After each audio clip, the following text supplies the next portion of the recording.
par-ci par-là. Vous en avez une, deux devant là. Juste devant.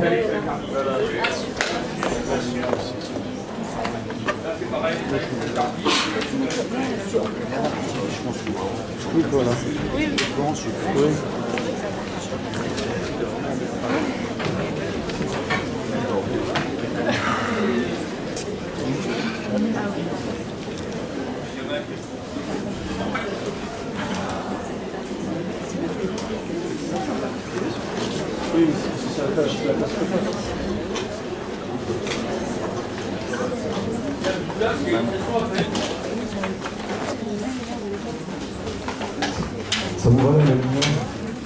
Pas trop de soleil? Non, c'est bon. Et au fond, vous y voyez où il y a trop de lumière?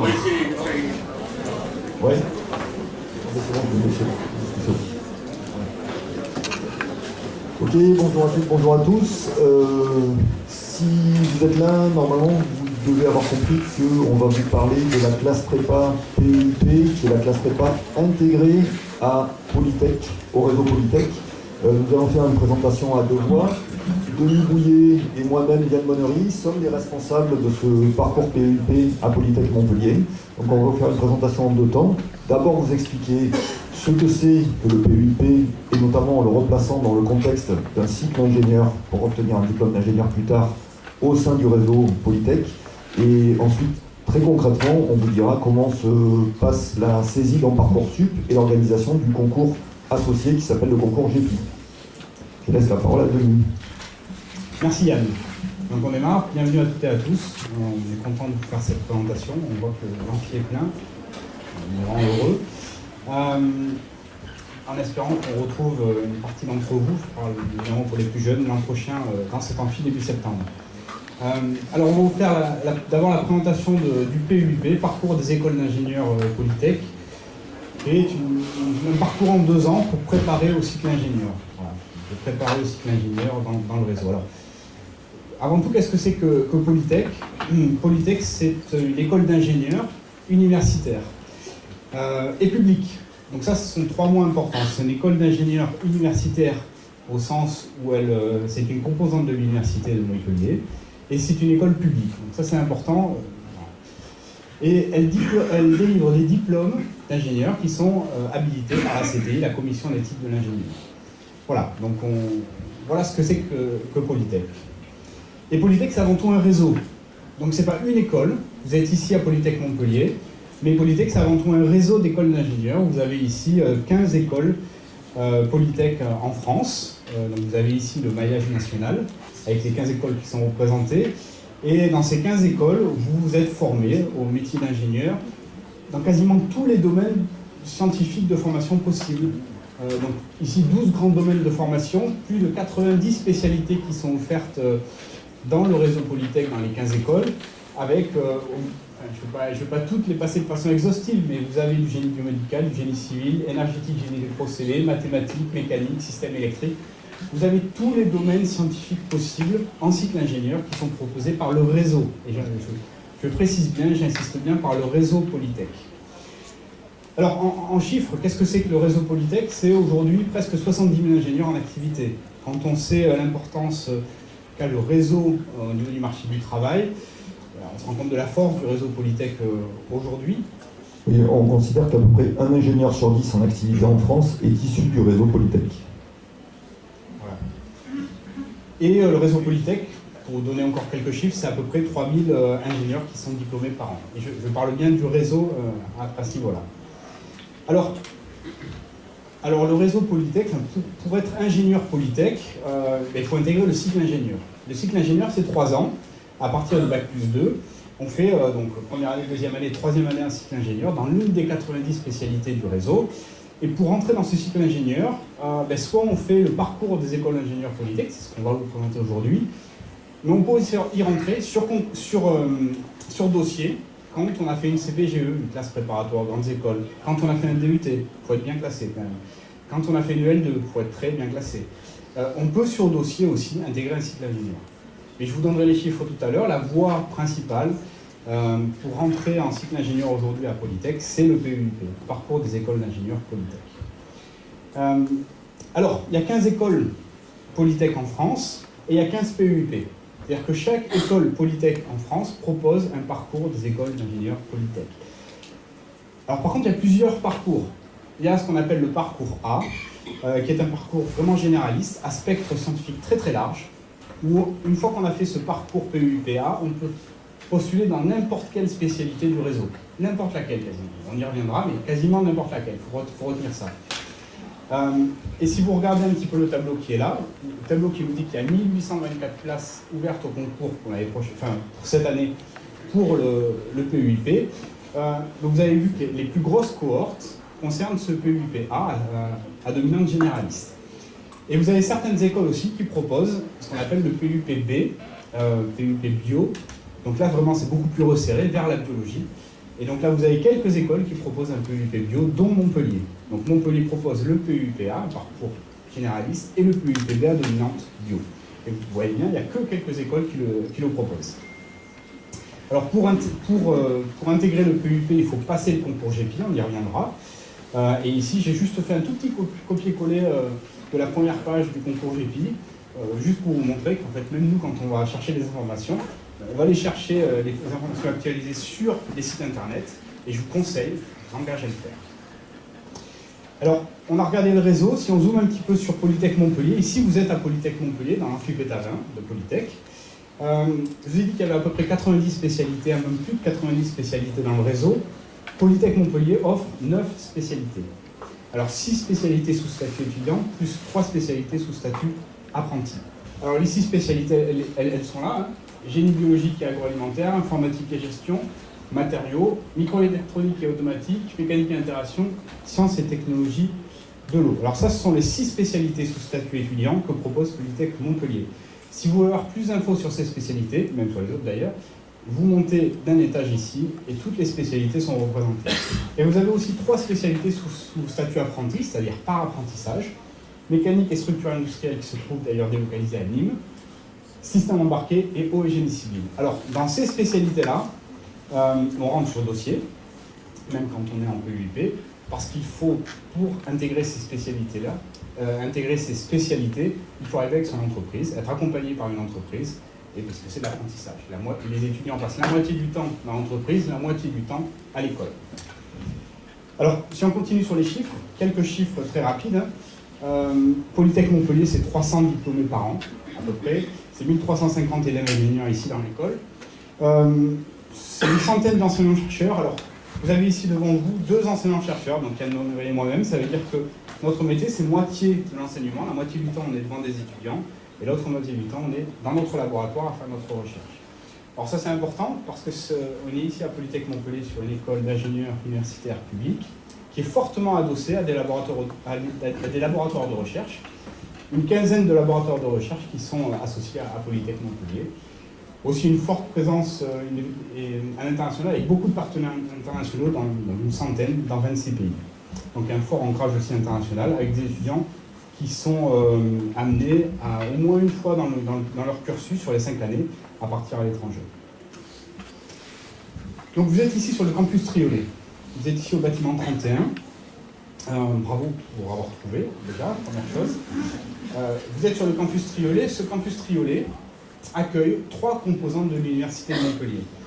Donc l'IAE, qui est juste derrière, Polytech, ici, et puis la grande majorité quand même du campus Triolet, c'est pour la faculté des sciences de Montpellier, qui accueille beaucoup plus d'étudiants, évidemment, que l'école d'ingénieurs Polytech. Voilà. Et alors, le département PEUP, c'est un département un petit peu mixte entre la faculté des sciences et Polytech. Dans le sens où, je vais y revenir, vous avez des enseignements qui sont réalisés ici à Polytech dans le bâtiment, qui peuvent être aussi réalisés sur le site de la faculté des sciences, avec des enseignants de Polytech et des enseignants aussi de la faculté des sciences. C'est une collaboration qui fonctionne extrêmement bien entre ces 2 composantes. Alors si je redézoome un tout petit peu, tout petit mot sur l'Université de Montpellier. Alors l'Université de Montpellier, finalement, elle est assez jeune, hein. Elle a quelque chose comme 3-4 ans, et elle est née de la fusion entre l'Université de Montpellier 1 et l'Université Montpellier 2. Donc Montpellier 1, c'était plutôt tout ce qui était droit, médecine. Montpellier 2, c'était sciences et technologies. Voilà. Donc ces 2 universités ont fusionné en janvier 2015 de mémoire, et ça a donné l'Université de Montpellier, Et l'Université de Montpellier, aujourd'hui, c'est 17 composantes d'enseignement. 17. Donc on va retrouver tout ce qui est médecine, tout ce qui est droit, tout ce qui est sciences. Et parmi ces 17 composantes, il y a Polytech Montpellier. Et peut-être plutôt pour la génération des parents, donc on l'avait peut-être pas envisagé comme ça, mais aujourd'hui, tous les médecins, tous les avocats, tous les ingénieurs, tous les pharmaciens, tous les administratifs qui sortent de Montpellier viennent tous de l'Université de Montpellier. C'est un seul et même label, et il y a, au fond, vous voyez peut-être, il y a 45 000 étudiants. C'est une grosse structure. Alors maintenant qu'on a dézoomé très très loin, on va vraiment rentrer dans le détail. Qu'est-ce que le PUIP? Qu'est-ce qu'on y fait? Alors je vous l'ai un petit peu dit déjà, le parcours des écoles d'ingénieurs Polytech, en fait à Montpellier, on en a 3. On a le parcours généraliste PUPA, on offre 150 places. On a le parcours B à dominante bio, c'est une vingtaine de places. Et on a un parcours un peu spécifique qui est le parcours C, post-PACES, qui offre pareil 20-24 places. Alors ça c'est un parcours un peu spécifique, on intègre les étudiants qui ont passé le concours PACES, qui ont été reçus collés, et qui souhaitent se réorienter, souvent parce qu'ils n'ont pas été pris en médecine, et qui souhaitent se réorienter, on leur offre de rentrer en deuxième année, directement en deuxième année de PUP, ils font une année en deux en fait, et après ils sont interclassés avec les autres étudiants. Est-ce que dans l'amphi, on a des étudiants qui sont concernés par ce parcours C, qui pourraient être concernés? Aucun étudiant de PACES? Alors, une partie de ce que je vais dire là, juste après pourra vous concerner, pas forcément tout parce que c'est un parcours un peu spécifique, c'est un an pour deux, on pourra en rediscuter après si vous voulez. Et puis on a fait venir, ça c'est valable pour tout le monde, j'ai envie de dire, on a demandé à nos étudiants de venir témoigner aujourd'hui, donc ils ont des t-shirts bleus, ils sont en PUP aujourd'hui, ils sont en PUP A, en PUP B, en PUP C, et ils pourront répondre aussi à vos questions sur la formation. Donc il faut plutôt nous croire nous, mais ça peut être intéressant de discuter avec eux aussi. Alors, on va définir ce qu'est le PUP. Pour bien se mettre d'accord, on va surtout définir ce que ça n'est pas. On va commencer par ça. Le PUP, ce n'est pas une CPGE. Ce n'est pas une classe préparatoire aux grandes écoles. Dit autrement, ne venez pas faire PUP si vous imaginez qu'avec PUP, vous allez pouvoir passer les concours aux grandes écoles derrière. Ça n'est pas le but. Quand on sort du lycée et qu'on rentre dans le cycle universitaire, quand on veut devenir ingénieur, on sait qu'on a plusieurs possibilités. Une des possibilités, c'est ce qu'on appelle les classes prépa. D'accord? Les CPGE, classes préparatoires aux grandes écoles. Et là, on rentre sur dossier en CPGE, et puis après on travaille dur pendant 2 ans. C'est peu de le dire qu'on travaille dur, dans une ambiance de stress, c'est classique. Et pourquoi? Parce que derrière, on passe des concours. On n'a aucune certitude, mais on passe des concours. On passe des concours pour les grandes écoles. Nous, ce qu'on propose en PUP, c'est un petit peu l'inverse. C'est-à-dire qu'il y a un concours d'entrée en PUP, c'est le concours GPI, on en reparlera tout à l'heure. Et une fois qu'on est en PUP, on sait qu'à la fin du PUP, il n'y aura pas de concours. On prépare au cycle ingénieur. C'est-à-dire qu'il suffit de valider chaque semestre en PUP pour avoir une place de droit en cycle ingénieur derrière. Alors, ne vous méprenez pas, hein. Il suffit. Il suffit est important. Il suffit. Ça ne veut pas dire que c'est facile.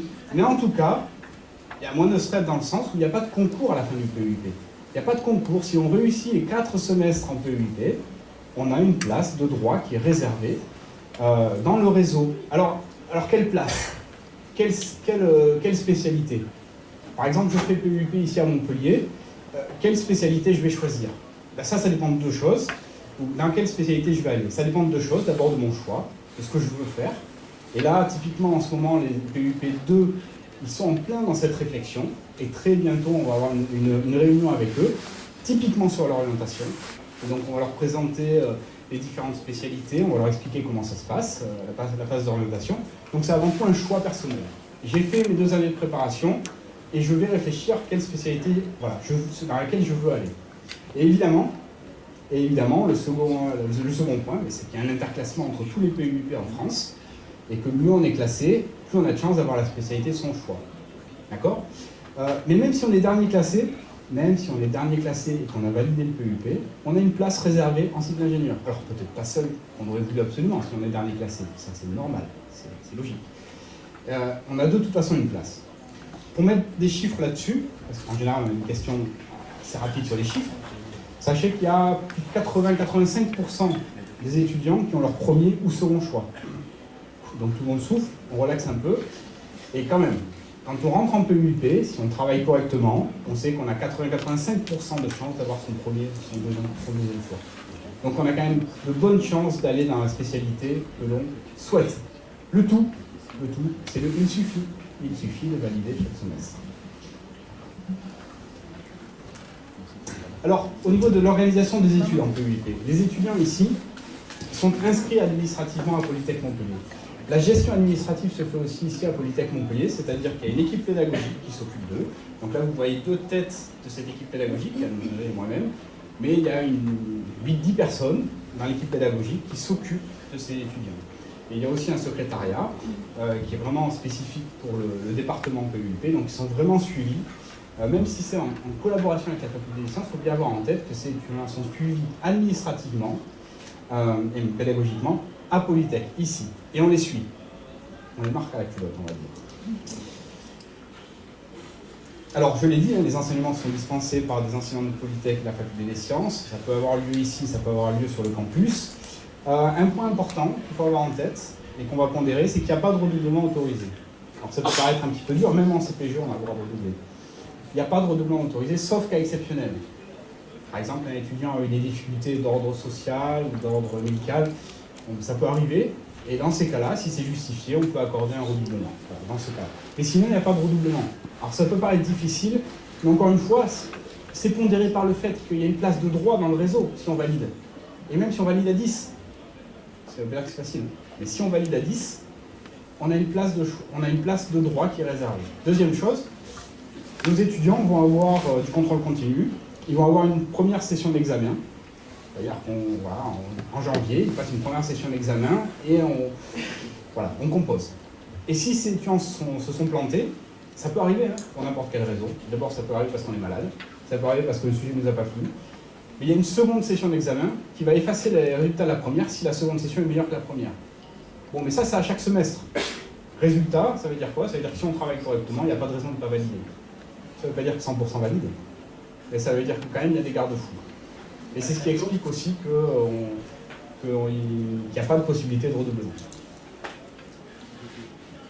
Le taux.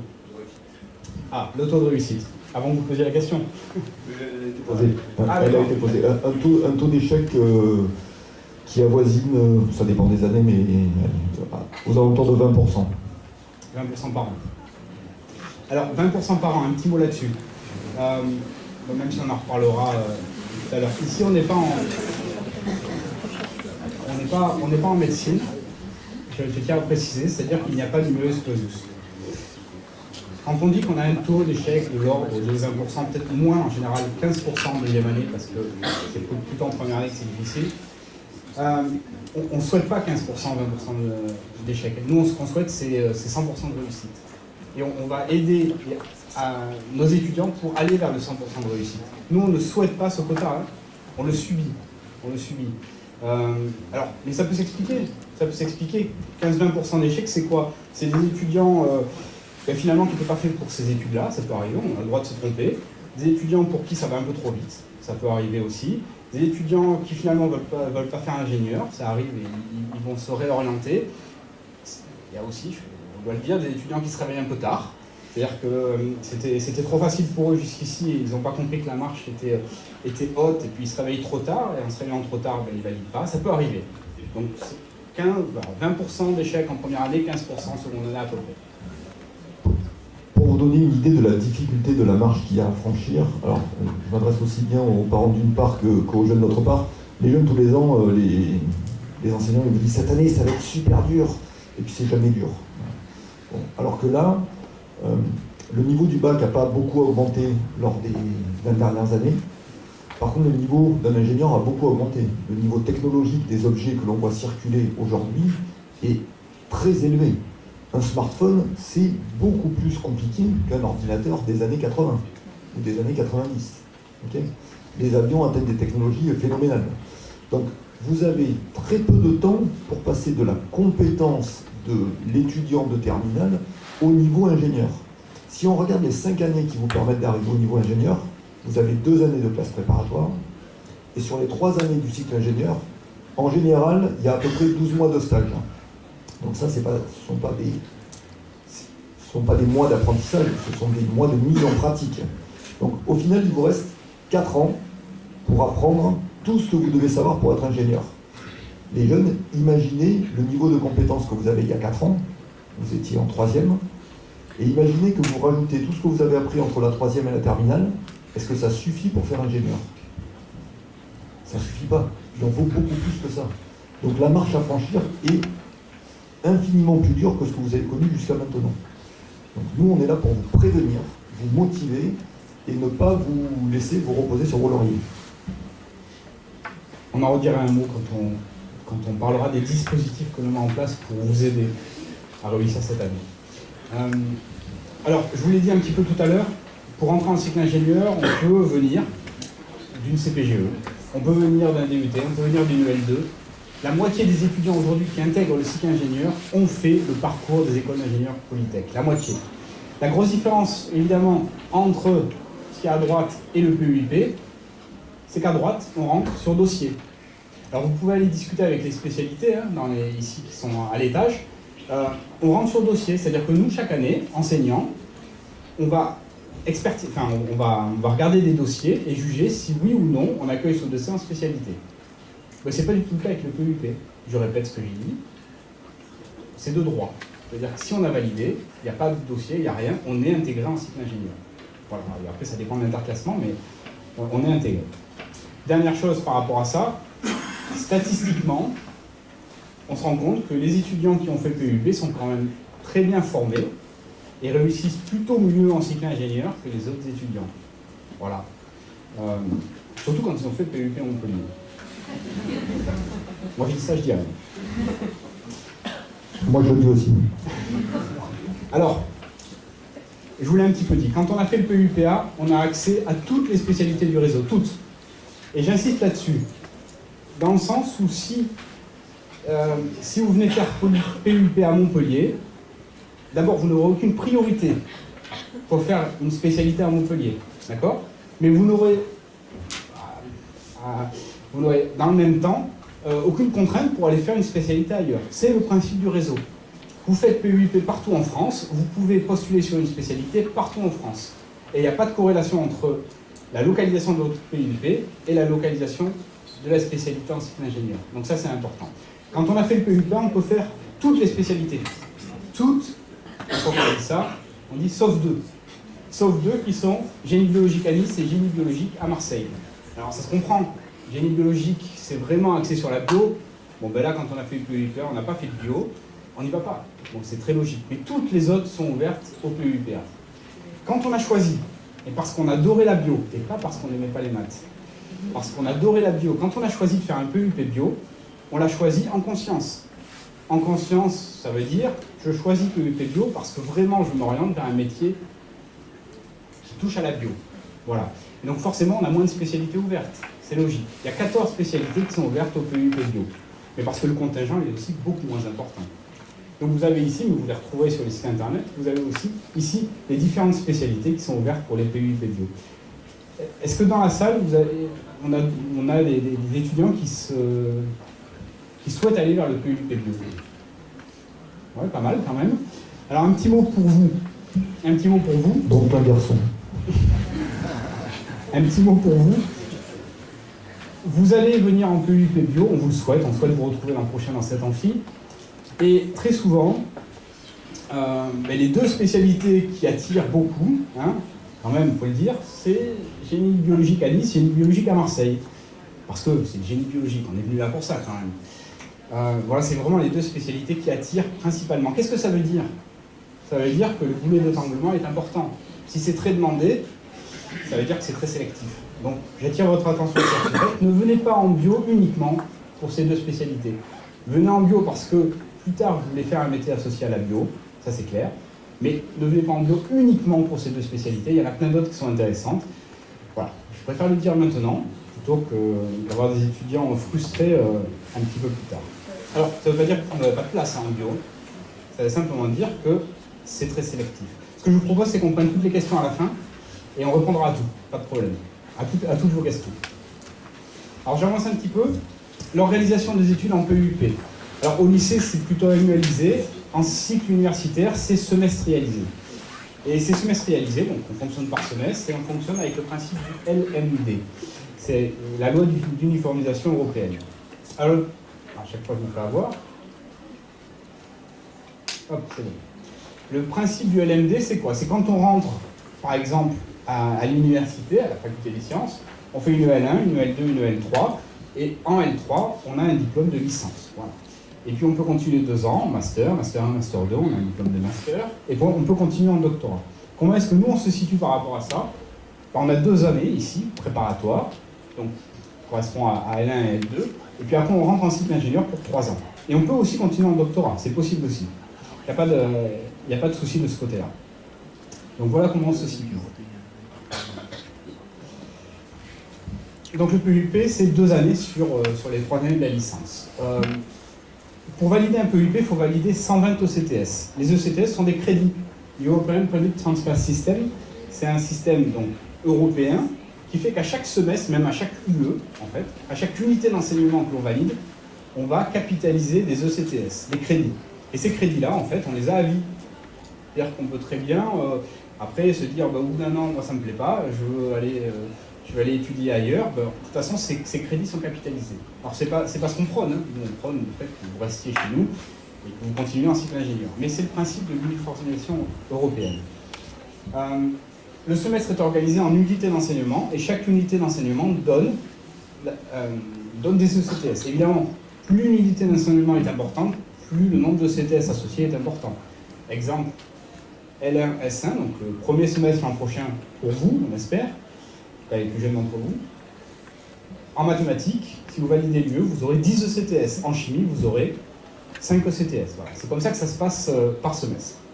Ce qui veut dire que les 2 années sont organisées comme cela. Vous avez une formation scientifique où vous avez des unités d'enseignement de maths, de physique, de chimie, d'informatique et de biologie pour le PUPB, auxquelles on ajoute des unités d'enseignement de culture de l'ingénieur. Et on ajoute en plus un stage. Alors, quelles sont ces unités d'enseignement spécifiques que l'on met en place pour nos étudiants en PUP? Ben, vous les avez ici sous les yeux pour les 4 semestres. Et vous allez retrouver notamment sur les 4 semestres de l'anglais. Donc on forme nos étudiants en anglais et on ne les lâche pas sur l'anglais pendant les 4 semestres. Pourquoi? Pour ça, tout simplement. Parce que aujourd'hui, pour être diplômé Polytech, d'accord, pour avoir le diplôme d'ingénieur Polytech, il faut obtenir un score minimal au TOEIC. Et ça, c'est une règle réseau. C'est la même pour tous les étudiants de Polytech partout en France. Alors j'ai l'habitude de dire qu'elle n'a de minimal que le nom, hein, cette note, parce que c'est une note quand même assez haute qu'il faut obtenir pour être diplômé, tout simplement. Alors même si c'est à la marge, ça arrive de temps en temps, heureusement c'est à la marge, ça arrive que les étudiants ne soient pas diplômés simplement parce qu'ils n'ont pas le niveau suffisant en anglais, ils n'ont pas réussi le score minimal au TOEIC. Je répète, c'est à la marge, heureusement, mais ça arrive. Alors pour éviter ça, ce que l'on fait, c'est que dès la première année, on leur donne une formation poussée en anglais, à hauteur de 30 heures par semaine, avec des enseignants, une équipe d'enseignants, d'ailleurs, ce sont 2 enseignantes notamment qui managent tout ça, qui sont complètement anglophones, une anglaise, une écossaise. Et donc vraiment, on les suit en anglais, de telle façon à ce qu'au bout des 5 années, ils aient acquis des compétences qui leur permettent d'avoir ce score minimal autonome. D'autres unités d'enseignement, on reviendra sur les devoirs encadrés un petit peu plus tard. On va essayer aussi, dès la première année, à travers les TP découvertes, d'aider les étudiants à mûrir leur choix. Quelle spécialité je vais faire après la 2e année? Ça, c'est une question importante et les étudiants de 2e année sont en train d'y réfléchir en ce moment. Et on a très bientôt une réunion à ce sujet. Quelle spécialité je vais faire? Mais nous, ce qu'on leur propose ici, à travers les TP découvertes, c'est d'aller dans les spécialités de Montpellier, évidemment, et d'aller voir un petit peu ce qui s'y fait, à travers les TP. On fait un petit peu la même chose à travers un projet Polytech, où, dans la spécialité, encadrés par des enseignants de la spécialité, ils vont travailler sur un sujet bien spécifique, principalement du bio, et à travers une soutenance orale et un poster, en rendre compte. Donc là, vraiment, c'est pour aider les étudiants à mûrir leur choix. En dernière année aussi, on On les forme aussi aux sciences humaines, économiques, juridiques et sociales, ce qu'on appelle les SHEJS. Et on demande à nos étudiants, sur le parcours, entre la première et la deuxième année, de réaliser alors, un stage ou un job, en tout cas on va appeler ça une expérience professionnelle. Et ça c'est obligatoire. L'idée c'est que les étudiants, tous nos étudiants qui vont rentrer en spécialité, en cycle ingénieur, aient eu au moins une fois dans leur vie une expérience professionnelle. Alors certains d'entre vous l'ont peut-être déjà eu, parce que l'été certains travaillent, mais d'autres non. Et on veut absolument que tous les étudiants, au moins une fois, l'aient fait. Donc il fait cette démarche. C'est pas facile d'aller chercher un stage, c'est pas facile d'aller chercher un job. En tout cas, nous on l'impose, et ça se met toujours bien, tout le monde trouve, avec derrière un rapport écrit à rendre et une soutenance en anglais en plus. Je dis qu'on les lâche pas en anglais. Alors ça c'est généralement fait entre la première et la deuxième année, principalement l'été. Un tout petit mot sur l'organisation des cours. Vous êtes au lycée, vous allez rentrer dans le cycle universitaire. Une partie des enseignements vont avoir lieu sous forme de cours magistraux, tout le monde le sait. Donc une partie des enseignements, pas tous évidemment. Pour les PEUPA, vous êtes 150, vous représenterez un amphi, donc vous serez toujours tous ensemble en amphi, et séparés en 5 groupes de TD, de 30 à peu près par groupe de TD, ce qui est une condition de travail plutôt agréable. Évidemment, pour les PEUPB, vous êtes 20 à 24, donc on ne peut pas faire un amphi uniquement pour vous, donc vous aurez des amphis avec des équipements de la faculté des sciences, mais par contre, vous avez un groupe de TD spécifique pour vous. Et alors, travailler à 24 en groupe de TD. À la faculté des sciences, quand on démarre l'année, les étudiants sont plutôt à 50 par groupe de TD. Bon, quand on est à 24 sur un groupe de TD, ça marche très très bien. Voilà, et je reviens ici. Vous voyez aussi apparaître à chaque semestre des devoirs encadrés. Et ça, on va vous en dire un mot plus spécifiquement. Ouais. Pour vous parler des devoirs encadrés, on va peut-être faire une petite synthèse de ce qu'on a dit jusqu'à présent. On a dit l'enseignement supérieur, c'est très différent de l'enseignement secondaire. Voilà. C'est beaucoup plus dur, mais ça a des avantages aussi. Vous allez par exemple découvrir la physique. Vous ne connaissez pas la physique, et c'est une super matière qui vraiment fait plein de choses, contrairement à ce que vous connaissez jusqu'à présent. Vous allez découvrir l'anglais dans l'enseignement supérieur. Nos profs sont géniaux. C'est vraiment bien. Bon, si vous êtes là, c'est que vous avez l'idée de devenir ingénieur. On vous encourage vivement à devenir ingénieur. C'est un métier incroyable et dans l'avenir, il va manquer beaucoup d'ingénieurs. Donc c'est une voie qui est vraiment une voie en croissance à l'heure actuelle. Si vous voulez devenir ingénieur, vous avez deux possibilités. Les CPGE et puis les classes prépa intégrées dans un réseau comme celui de Polytech. CPGE, très bon niveau d'excellence, des concours au bout de 2 ans, donc très grosse pression, et puis potentiellement incertitude sur ce qu'on va avoir. Côté classe prépa intégrée, moins de pression, une garantie de fait si on réussit d'avoir une place dans la formation derrière. Un niveau d'exigence à peu près similaire parce que nos programmes sont les mêmes que on va dire les CPGE, PCSI, en gros. Mais une ambiance de travail qui est un peu différente. Nous, nos étudiants, ils ont simplement 25 heures de présentiel de cours par semaine. Ils n'ont pas de colle le soir. Ils n'ont pas de devoir surveiller le samedi matin. Donc, ils ont une présence physique devant les enseignants moindre qu'en CPGE. Donc, ça veut dire qu'ils doivent gagner en maturité et en autonomie un peu plus vite que les étudiants de CPGE. Et pour les aider à faire ça, tous les vendredis après-midi, on leur propose un devoir encadré. On prend tous nos étudiants, on les met dans un grand amphi, on leur propose un sujet qu'on a fabriqué exprès pour eux en fonction de là où ils en sont. Et c'est comme une composition, un examen blanc, sauf qu'ils ont à disposition tous les enseignants de la discipline qui sont là pour répondre à leurs questions. Alors pour réexpliquer une notion, pour les aider à franchir une question qui leur permettra d'aller plus loin, pour les aider à rédiger telle ou telle partie parce qu'ils n'ont pas bien compris comment la rédaction se faisait, apprendre à glaner des points dans le sujet, etc. Ça permet à l'équipe d'enseignement, mais aussi aux étudiants, de savoir si dans la semaine, ils ont suffisamment travaillé et ils ont assez acquis en autonomie pour travailler tout seuls.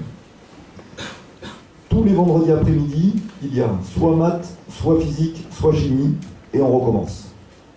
Une fois, c'est un examen blanc devoir encadré. Une fois, c'est un examen qui compte pour la note finale, un examen de contrôle continu. Donc tous les vendredis après-midi. Donc ce qui nous permet d'avoir un suivi relativement proche des étudiants et de leur apprendre progressivement à travailler en autonomie. Oui, ces devoirs encadrés sont aussi là pour permettre aux étudiants de se donner des jalons tout au long de l'année. Tout simplement, on a un tout petit peu dit tout à l'heure, la marche, je vous promets que la marche entre le lycée et l'université, la marche entre le lycée et le PUP est extrêmement haute. Et très souvent, les étudiants n'y croient pas. C'est simple, ils n'y croient pas. C'est-à-dire qu'en début d'année, quand on les a en amphi le 1er ou 2 septembre, ils nous regardent comme ça, ils sont polis, hein.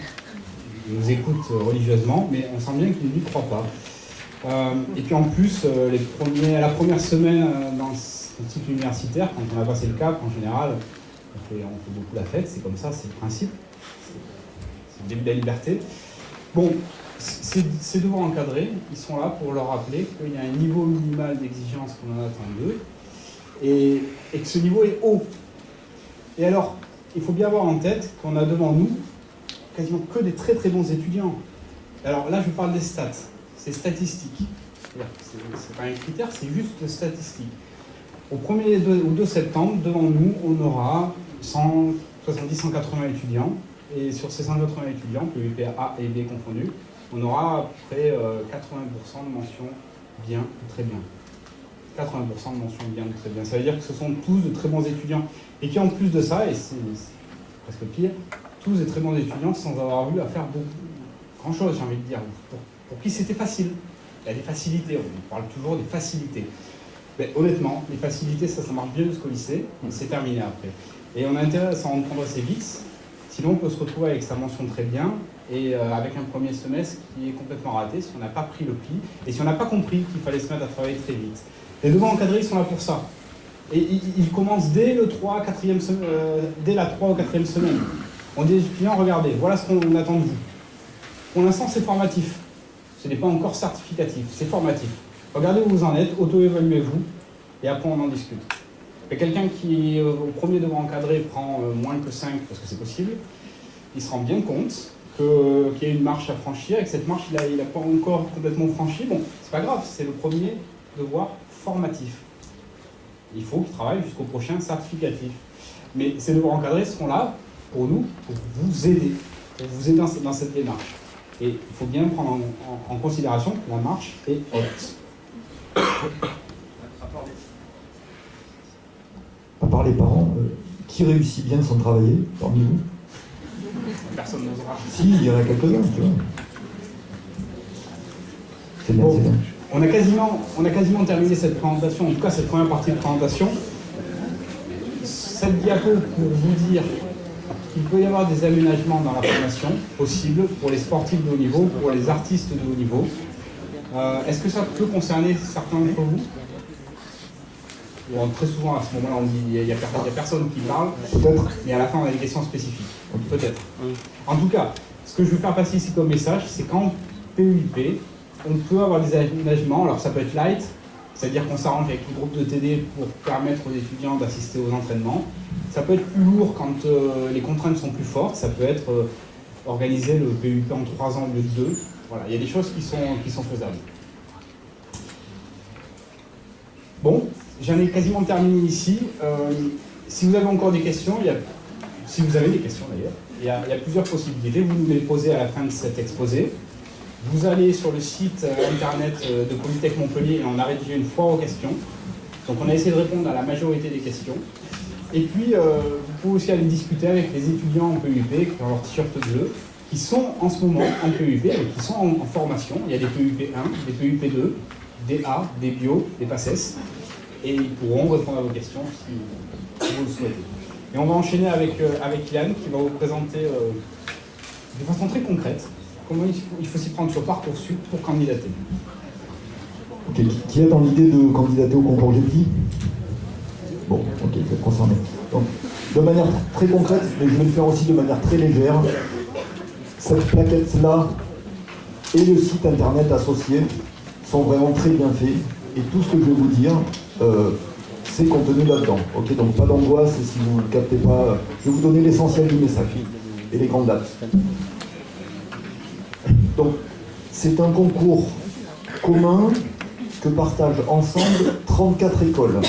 Mais ces écoles, il n'y a pas que des polytechs dedans. Il n'y a que 15 polytechs. Donc il y a une partie des écoles qui ne sont pas des écoles polytechs. Ça veut simplement dire que tout le monde se fédère pour recruter sur la même banque de données du même concours. Ça, c'est pour rappeler un petit peu les chiffres de l'année dernière. Alors, on les a arrondis pour ne pas les mettre à l'unité près, mais au concours GEPI, l'année dernière, il y avait 19 000 candidats pour 3 300 places, dont, on va dire, 2 000 places pour les PEIP. Et nous, on a pris 170 étudiants à Polytech Montpellier, en PEIP Montpellier. Le ratio peut être impressionnant. J'ai vu une jeune fille là devant qui vient de dire. Mais c'est pas... tous ceux qui passent le concours PEIP n'ont pas dans l'intention de rentrer en PEIP aussi. Il y en a qui le passent pour s'entraîner simplement. Ou comme solution de sûreté par rapport à leur autre choix prioritaire. Vous avez deux types de concours. Alors c'est le même concours à passer, mais vous devez vous inscrire à deux possibilités de concours. Le concours pour les PEIP A et le concours pour les PEIP B. Donc, en pratique, dans Parcoursup, si vous voulez candidater au concours GEPI, c'est un vœu. Quand vous cliquez sur l'onglet GEPI, ça active un vœu. Et ça va vous dérouler tout un tas de sous-vœux. Vous pouvez cliquer tout ce que vous voulez dans les sous-vœux, ça ne vous décompte aucun des sous-vœux officiels de Parcoursup. Okay, donc ça comptera juste un vœu. Là-dedans, vous pouvez cliquer toutes les écoles qui vous intéressent. Et si vous êtes intéressé par les écoles Polytech qui ont des PEIP, on vous conseille de cliquer, par exemple pour Montpellier, à la fois sur PEIP A et sur PEIP B. Alors ça ne s'appelle pas exactement comme ça, on nous a fait remarquer tout à l'heure dans le Parcoursup de cette année, il y en a un qui s'appelle PEIP Montpellier et l'autre PEIP Montpellier Bio. Voilà. Mais on vous conseille de cliquer sur les deux. Okay. Et alors si vous voulez faire bio, absolument, mais ne vous empêchez pas de garder la possibilité de retourner vers A, même si vous voulez faire B. Ok. Alors c'est un concours. Juste par rapport à ça, il y a moins de places en PEIP bio, il y a plus de places en PEIP A, vous voyez venir. C'est plus sélectif en PEIP bio. Donc c'est plus dur d'intégrer un PEIP bio qu'un PEIP A. Donc si vous voulez venir en bio, gardez une sécurité, mettez aussi le PEIP A. Parce que c'est un peu plus sélectif. Sur les 1800 places pour les PEIP dont on vous a parlé, ça c'est pour toute la France, il n'y a que 100 places pour les PEIP bio. Donc vous voyez, c'est juste que le niveau de pression est plus élevé.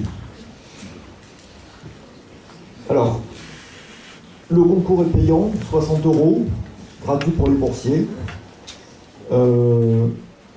La liste des vœux que vous aurez fait, des sous-vœux dans GEPI, est a priori, d'après ce que nous dit le ministère aujourd'hui, modifiable jusqu'à fin avril. Moi, je serai vous, je me fixerai mi-avril, on ne sait jamais, comme les dates fluctuent beaucoup en ce moment. Essayez de ne pas trop traîner pour le faire. Mon conseil aussi, c'est un conseil que je vous donne à titre personnel, ça vaut ce que ça vaut, parce que j'ai expérimenté Parcoursup, bien sûr, on voit nous nos étudiants qu'on recrute, donc on sait comment fonctionne Parcoursup, mais je l'ai expérimenté avec mon fils aîné l'année dernière. Je pense qu'il est très important, quand on fait ces 10 vœux, même si on n'en fait que 8, de les avoir classés dans sa tête avant, très précisément. Okay, et de garder ce classement très précis pour vous, parce qu'au moment où les résultats commencent à tomber, c'est très anxiogène. Et si on ne sait pas ce qu'on veut vraiment, on peut avoir tendance à dire oui rapidement à un choix qu'en fait, on a fait vraiment qu'en solution de secours. Ok. Donc là, c'est bien ça dans votre tête. Le concours GEPI, ça se passe comment? Vous vous inscrivez, c'est tout, et puis votre établissement fait remonter toutes les notes de mathématiques, physique, chimie de première et terminale, vos notes de bac français et vos notes d'anglais. Sur la base de ça, les dossiers sont étudiés. Les meilleurs dossiers vont passer simplement un entretien de motivation. Alors, meilleur dossier, on ne peut pas vous donner d'ordre de grandeur, mais c'est nécessairement une moyenne qui est plus au-dessus de 16. Au-dessus de 16 sur 20. Okay. Et les dossiers les moins bons, mais tous les dossiers qui se sont inscrits, iront passer une épreuve écrite. Alors, cette épreuve écrite, elle aura lieu le 30 avril 2019, le matin. Vous passerez l'épreuve écrite dans le centre que vous avez choisi au moment de l'inscription. Si vous êtes de la région, ça peut être Montpellier, ça peut être Nîmes. Vous aurez des mathématiques et de la physique à cette épreuve-là, et vous aurez 4 sujets. Il faudra en faire 3 au choix. Pourquoi on propose 4 sujets et il faut en faire 3 au choix?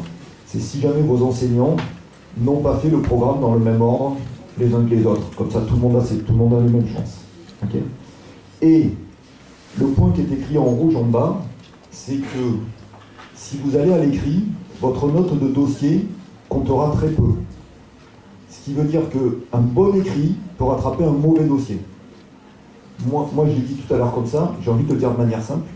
On n'a pas envie de se priver, nous, d'étudiants qui seraient intellectuellement très compétents, mais qui ont été feignants jusqu'au bac. Voilà, on ne veut pas. Voilà. Nous, on veut des bons ingénieurs à la fin, et on est prêt à prendre toute la population qui serait concernée.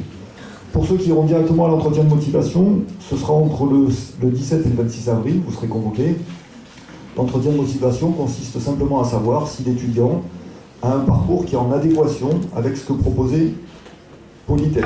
En gros, on vérifie un niveau de culture générale d'ensemble, un niveau de langage d'ensemble, et puis on veut savoir si l'étudiant il sait vraiment pourquoi il vient ici. Notamment, est-ce qu'en fait il ne veut pas faire architecture, mais c'est ses parents qui l'ont poussé. Voilà. Ça se détecte assez vite lors d'un entretien. Mais c'est vraiment une formalité, c'est pas très dur. Oui, je remets là-dessus aussi. Pour ceux qui ont été grands admissibles et qui passent l'entretien, vous êtes presque arrivés. Il ne faut pas avoir peur de l'entretien. L'entretien, c'est simplement ce que je disais tout à l'heure, on n'a pas envie de vous prendre les yeux fermés, mais les yeux ouverts, c'est-à-dire vous voir au moins une fois et discuter au moins une fois avec vous. Voilà, c'est ça l'idée. Je voulais revenir aussi sur autre chose, parce qu'il y a des chiffres qui peut-être peuvent inquiéter ou faire peur, je ne sais pas. Ou voire inhiber. J'aimerais bien que ça ne soit pas forcément le cas. On vous a dit qu'effectivement, on a 80% de mention bien et très bien. C'est statistiquement vrai. C'est vrai. Il reste 15% d'ailleurs, qui n'ont pas mention bien ou très bien. On vous a dit aussi que les grands admissibles, c'est une note au-dessus de 16. Tout ça, ça peut faire très peur. C'est vrai, donc ça c'est la tête. Vraiment les meilleurs.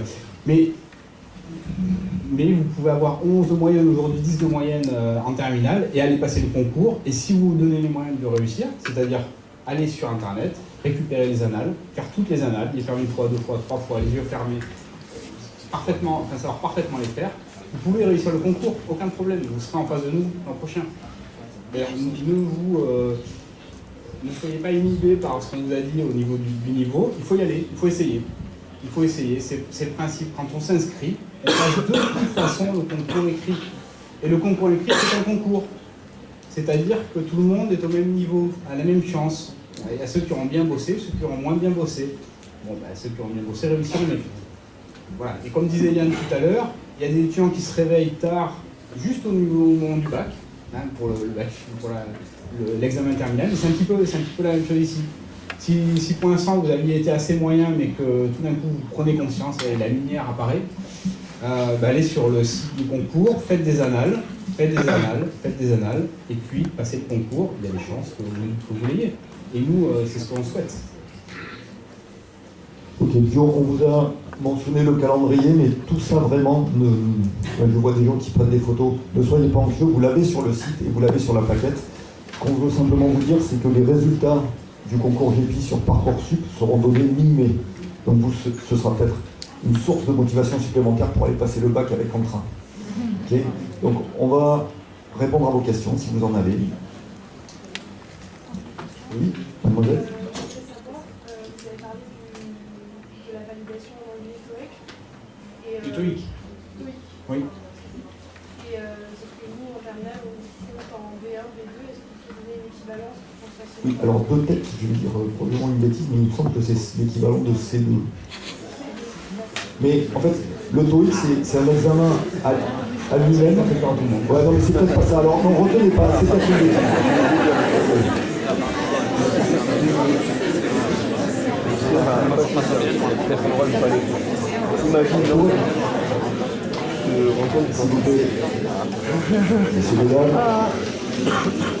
On ne souhaitait pas ouvrir la boîte de Pandore en donnant le C2. Attends, en fait, les étudiants qui jouent vraiment le jeu de travailler l'anglais, et en plus l'anglais tel qu'on le fait bosser à Polytech, c'est vraiment des cours sympas. Donc bosser l'anglais dès le PEIP pendant 5 années pour atteindre le niveau qui est attendu au TOEIC, pour ne pas l'avoir, il faut vraiment avoir de très très gros problèmes dans les apprentissages des langues, ou pas bosser. Mais je voulais dire sur quelque chose qu'a dit Yann tout à l'heure. Ça vous fait peur? Les 3 C2, très bien. Mais bon, réfléchissez au niveau que vous aviez en anglais il y a 5 ans. C'est lequel? Bon, vous n'étiez pas à B2, non? Bon, mais là, on vous donne 5 ans pour l'avoir, ce niveau-là. Non seulement on vous donne 5 ans, mais en plus, on vous travaille au corps, on va vous suivre de telle façon à ce que vous acquirez les compétences. Donc, pas d'inquiétude. On sait que c'est ce niveau-là, mais alors, j'ai pas le chiffre. Mais la très très grande majorité des étudiants sont diplômés, donc on réussit ce TOEIC. Il faut relaxer là. Tout va bien se passer. Monsieur? Qu'est-ce qui est si peu de place à un bio? Est-ce que c'est par rapport à les Le marché du travail. Le marché du travail, bien sûr. On peut pas se permettre de former le même nombre d'étudiants en bio que formation généraliste si derrière, c'est pour s'inscrire au chômage direct. C'est pas possible. Modèle? J'ai une question par rapport aussi à la bio. Est-ce qu'il y a une épreuve de biologie ou c'est juste physique-maths? Comment ils nous évaluent? Non, c'est que physique-maths. C'est que physique-maths à la fois pour les épreuves écrites et à la fois pour le dossier. Okay. En fait, je sais que ça peut paraître injuste, mais il faut considérer que c'est un concours qui est fait pour les terminales S, quelle que soit leur option. Oui? Passant tout à l'heure, on a entendu des étudiants qui étaient en PUP parler d'une nouvelle section qui pourrait être ouverte en génie bio à Angers. Est-ce que vous confirmez ou pas? Moi, je n'en sais rien. Non. On ne confirme pas tout de suite parce que c'est pas fiabilisé. Voilà, c'est ça. Non, pour l'instant, je ne confirme pas. En fait, vous savez, il y a le concours GEPI, le réseau Polytech s'agrandit au fur et à mesure que les années passent, donc il y a des nouvelles écoles qui intègrent et on n'a pas une visibilité très claire. Voilà. Sur Nancy non plus, on ne sait pas trop ce que ça va. Mais là, j'ai envie de vous dire que nous, quand on prépare ce genre d'intervention, quand on va sur des salons, ben, quelques jours avant, 2-3 jours avant, on retourne vite voir sur les sites les informations actualisées, parce qu'elles changent souvent. Donc je vous invite aussi, vous, à aller voir sur les sites, les informations sont actualisées. Cette question? Oui. Sur Parcoursup, est-ce que vous conseillez de mettre plusieurs écoles en fait de Polytech Oui. Oui. Conseillé Alors, je vais répondre à la question de manière différente. Est-ce qu'il y a des PUIP qui sont plus faciles à obtenir que d'autres parmi les Polytech? C'est ça votre question? Non, ça n'a pas été ça même. C'était est-ce qu'on peut mettre plusieurs écoles Polytech pour donner peut-être plus de chance, La réponse à cette question est clairement oui. Parce que si vous ne mettez que 2 écoles, alors vous pouvez mettre que 2 écoles. Vous dites par exemple, ben moi, étudiant, élève, mais moi, en dehors de Marseille et Montpellier, c'est pas possible de vivre. Donc je mets que ces 2. C'est un choix, c'est un choix risqué. Si vous dites, moi, ce qui m'intéresse, c'est d'être ingénieur Polytech, vous mettez toutes les écoles, et vous savez que quel que soit le PUP que vous ferez, vous aurez le choix parmi les 90 spécialités. Alors, je sais qu'il y a aussi des contraintes économiques qui peuvent intervenir là-dedans, il n'y a pas de souci. Donc, mettez ce que vous préférez, ça ne préjuge en rien de la suite, et vraiment, vous pouvez prendre n'importe quel PUP en France. Une dernière question? Votre question était plutôt pertinente. Y a-t-il des PUP plus faciles à intégrer? Oui, ne serait-ce que pour des raisons de pression démographique. Donc, par exemple, Paris-Sorbonne est très demandé, ou pour des raisons géographiques. On peut imaginer que Montpellier et Marseille soient plus demandés que Clermont-Ferrand. Oui, on est filmé, mais c'est pas... Non, PUP Montpellier est globalement assez demandé, ça c'est vrai, tout simplement parce qu'on forme des meilleurs PUP. Je dis ça parce qu'on est filmé, c'est tout. C'est vrai que le choix géographique est un critère important. Non mais bon, c'est vrai, oui, il y a quand même... En plus, vous l'avez vu sur la première carte qu'on vous a montrée au tout début, il n'y a pas de Polytech dans le Grand Ouest. Ce qui fait que du coup, Montpellier est aussi demandé par toutes les personnes qui viennent du Grand Ouest. Voilà. C'est bon? On va vous souhaiter bonne chance pour remplir Parcoursup, bonne chance pour le bac, et peut-être l'année prochaine.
C'est pour moi le responsable.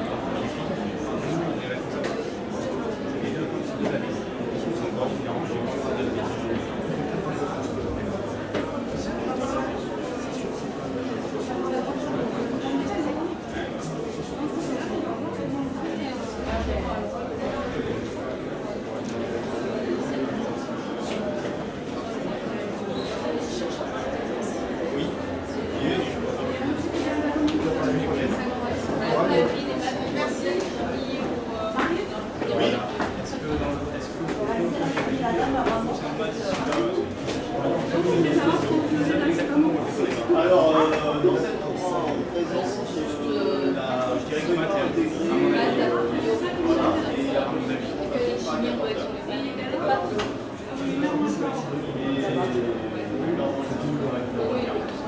là, ils vont aller manger parce que ils s'entraînent depuis ce matin. La prochaine interaction. Bonne journée. Voilà.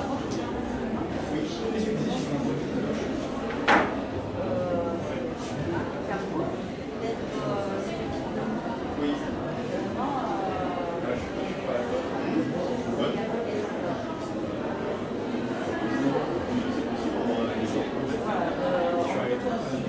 Alors,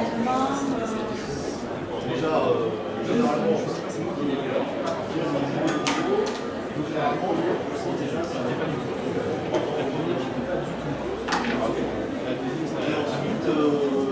généralement, on leur laisse le choix de discussion. Alors, voilà.